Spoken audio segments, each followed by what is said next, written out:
Yes, lovely people. Hope you're well. Welcome back to another Summer Daily News Show. As always, when we get behind the mic, please make sure you subscribe, comment, and like. It's almost a weekend, people. Almost a weekend. Hope you've all had a fantastic week. Blessings to you, your friends, and your family. So let's get into it, people. We're going to start with this man. He's one of our own, but he's going to be moving on, but just on loan. And that is the Bruno Mars lookalike, Fabio Carvalho. Now, at the end of the season, news came out that Carvalho was unhappy with his role at Liverpool and wanted to leave the club. He wanted to leave on a permanent, if rumours are believed to be true. However, the club have managed to negotiate sending him out on loan, and it seems like he'll be going to RB Leipzig. A move that makes sense. Me personally, if you're not going to use him to his full potential, then you might as well sell him. But I understand the logic in loaning him out. It's a gamble because you can loan him out. His value could depreciate. But likely is that if the club that wants him want him, they're going to potentially play him. So his value could actually appreciate, which means if we don't want him in a year's time, we can sell him for a good amount. Again, I've made no secret. I feel sorry for Carvalho.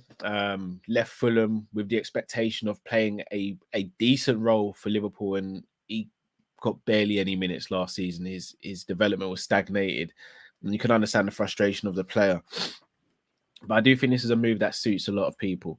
Shout out to Matt and Drift as always, my brothers. And when we had this debate, they made some really good points. They said, look, he's a kid. He's obviously in his feelings right now. He's frustrated.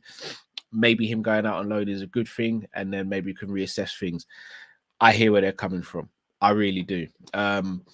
What I will say is, does this open up the suggestion that maybe Szoboszlai might be leaving this summer if they're bringing in a Carvalho? Obviously, Nkunku's left, so maybe he fills in for where Nkunku was playing. It'd be very interesting to see how they use him, how he's utilised there, and how he develops there. I'll be watching. I like Carvalho. I think he's a good player. Again, really surprised he didn't get more minutes last season. Really surprised he didn't figure more, especially with us bringing in Núñez. It almost felt as though a move to 4-2-3-1 with him as the 10 and Núñez playing as a traditional 9 could have been the move to make, but didn't happen. Klopp had his reasons, and obviously he's moved on now to Leipzig for the season. And look, wish him all the best. Goes with no malice. I know people are accusing him of having a bad attitude. There's never been any evidence of that. I think as Liverpool fans, sometimes we are quick to label players having a bad attitude if they no longer want to be at the club or if they don't seem to work out of Klopp. I think that needs to stop. We can't just willy-nilly blame players for having a bad attitude because they want to further their career and play more football. So best of luck to Carvalho. I hope it works out for him. And then in a year's time, we'll see where we go from there. On to the next player. Mr. Benjamin Pavard. According to Christian Folk, he is open to a move to Liverpool, and we are very much interested, apparently. Now, if you saw the Monday show, you'll have seen me, Matt, and Drift have a debate about right backs such as Kyle Walker, Wan-Bissaka, and Pavard. His name was mentioned as well. Look, I think Pavard is a good player. But I want to ask you guys in the comment section, and please do leave a comment. Do you think Pavard is strong enough defensively to help us? Because if we are going to be moving Trent into midfield, then for me, that's the reason Pavard signs to play at right back.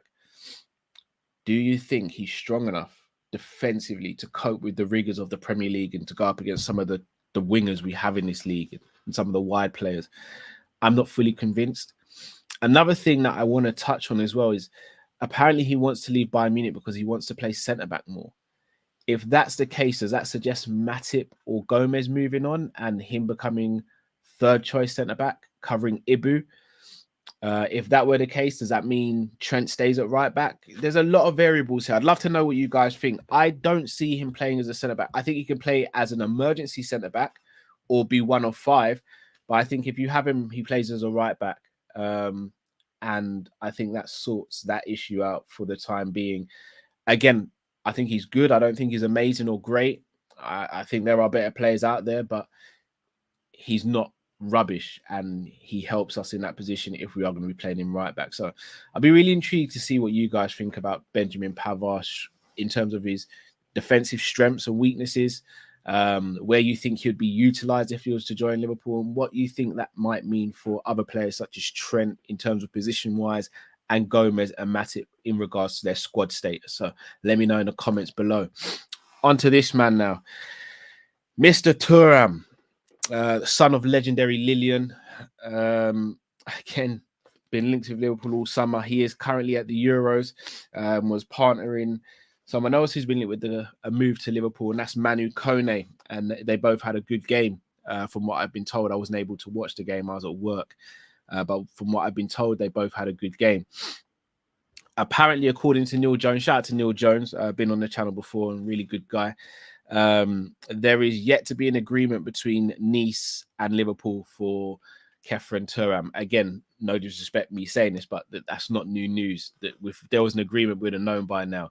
I'm going to be honest, my worry with this deal is him playing in the Euros, him having a good Euros will alert other clubs. And one thing Liverpool don't do is get into a bidding war. One thing other clubs would be willing to do is get into a bidding war, especially if they know Liverpool aren't willing to get into a bidding war.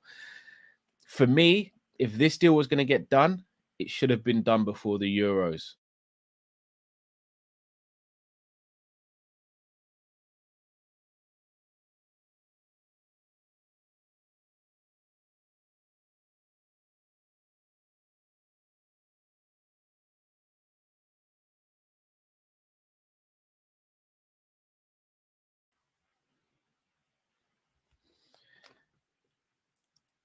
For me, if this deal was going to get done, it should have been done before the Euros, personally. The fact that it hasn't been done, it worries me. It worries me. Again, maybe I'm just being a bit pessimistic. I don't know. You guys can let me know. Sorry for the little glitch there. I don't know what quite happened there.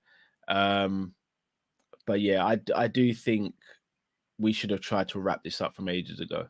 I really do. And the fact that is going on so long doesn't fill me with a lot of promise, especially with him and Kone as well. Kone had a really good game by all accounts. People are going to start taking note of that. They're going to look at that and go, why aren't we in for this guy? Why aren't we in for Kone? Why aren't we in for Turram? Liverpool are playing a bit of a risky game at the moment. I don't know. We're in a position to be playing these risky games. So I don't know. But people, later on today, there will be a show coming out. Me and Drift sat down and chopped up the possibility of Salah moving to the Saudi Arabia League. Fun show in some aspects. But I'm really intrigued what you guys think of what we spoke about in this show. So make sure you've watched that show when it comes out later on tonight. And let us know in the comments what you believe as well and what you think with regards to Mo Salah. I think he stays, but you never know. Football is a crazy old game. But as always, people, thank you so much for watching, for listening. If you haven't already, please do hit that like button. Subscribe if you're new to the channel. Until next time, stay safe, stay blessed. We are Kopish and we're out, people. Take care.